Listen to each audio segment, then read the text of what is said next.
The feast of the baptism of the Lord concludes the Advent Christmas liturgical season.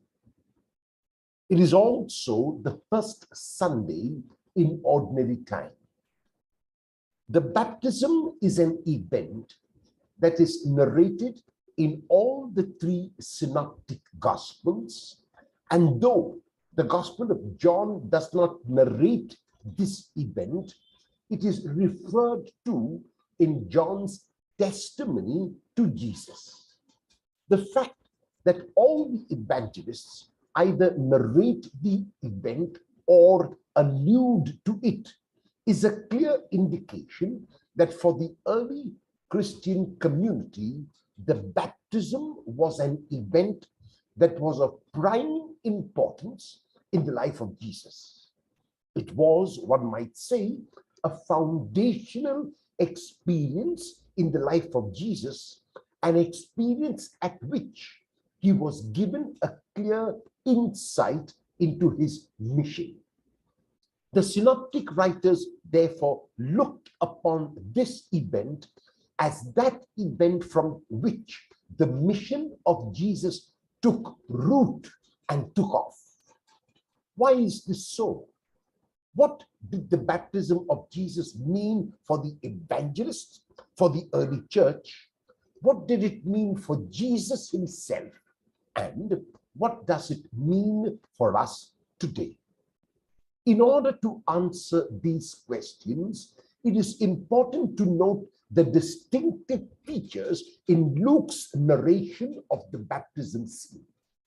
First, Luke alone of all the evangelists has John in prison before Jesus is baptized, which is why he does not mention that it was John who baptized Jesus.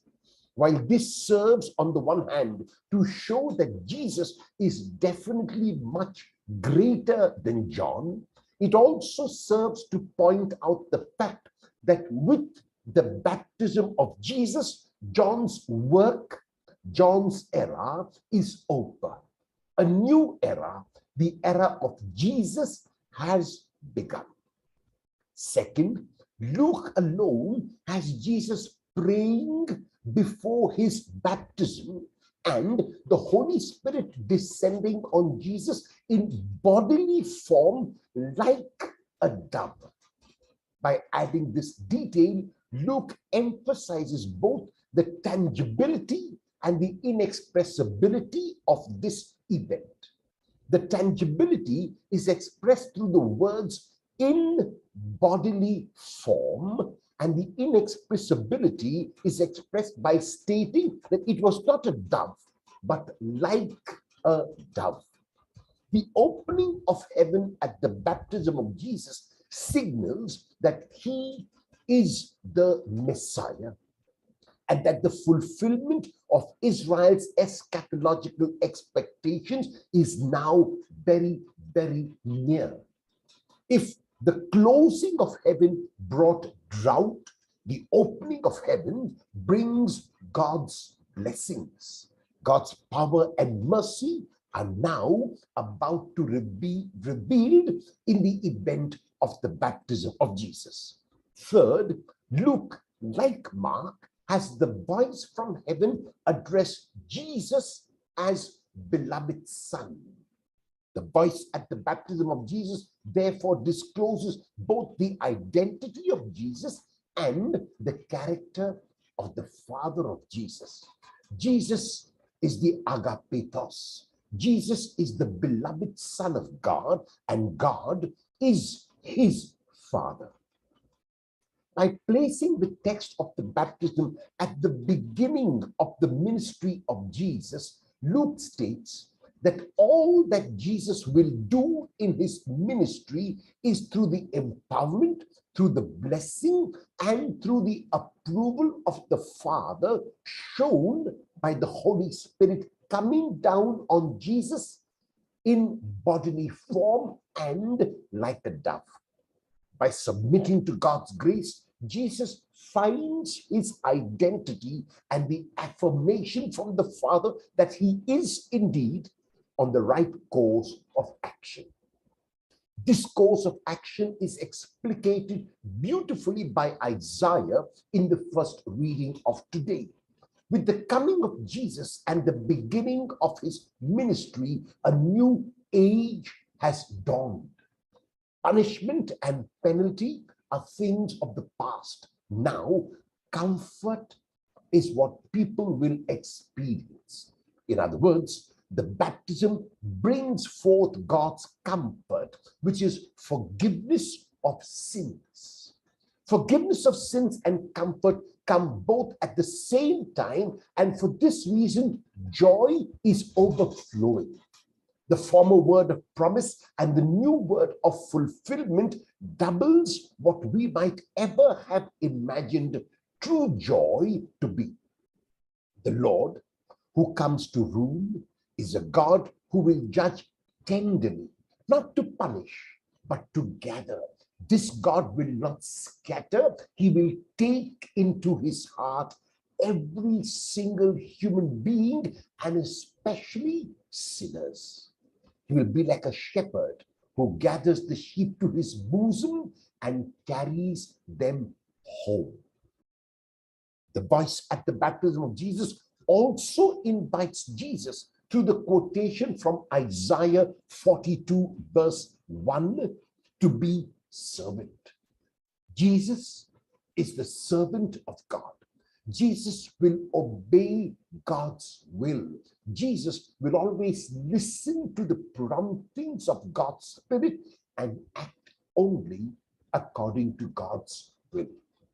So the invitation, therefore, is to become son, is to become the beloved, is to become king and ruler of the universe, not by dominating, not by showing externally his authority, but by being servant, by serving, and by being willing to be crowned on the cross. Even as we experience this, because of the baptism and the ministry of Jesus, there is another side of the story.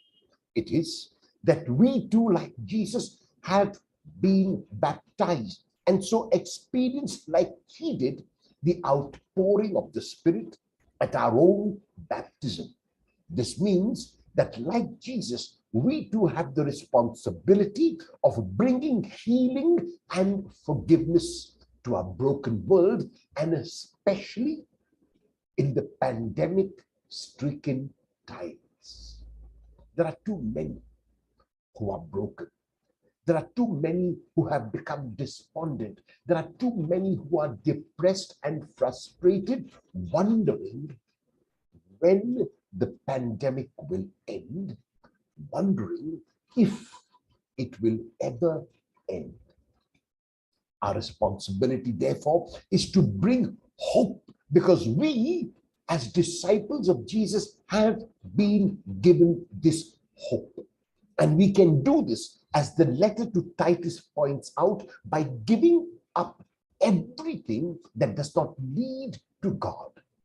This will mean giving up all kinds of selfishness, all kinds of self-centeredness, all kinds of attitude which take us away from God, that make us concentrate only on God and not on ourselves. This would mean giving up worldly ambitions which create in us the desire to have more, to accumulate, to gather, rather than to be more and to give, even at cost to ourselves. This would mean reaching out in loving service, as Jesus has shown, reaching out to those who are blind, those who are lame, those who are deaf, those who are dumb, those who are paralyzed. If we cannot heal them physically like Jesus did, to show through loving actions that Jesus is alive and that our baptism has made a difference in our lives. This would mean giving till it hurts, just as Jesus gave, when he gave not merely gifts and healing, but when he gave his very self. At our baptism, we receive the kindness and love of God. We receive these gifts not because of any righteous action on our part, not because we merited it, not because we deserved it, as the letter to Titus reminds us. We receive them because God in Jesus is a compassionate God, is a loving God, is a caring and forgiving God. The consequence of the baptism of Jesus was giving of himself totally and completely. What will the consequence of my baptism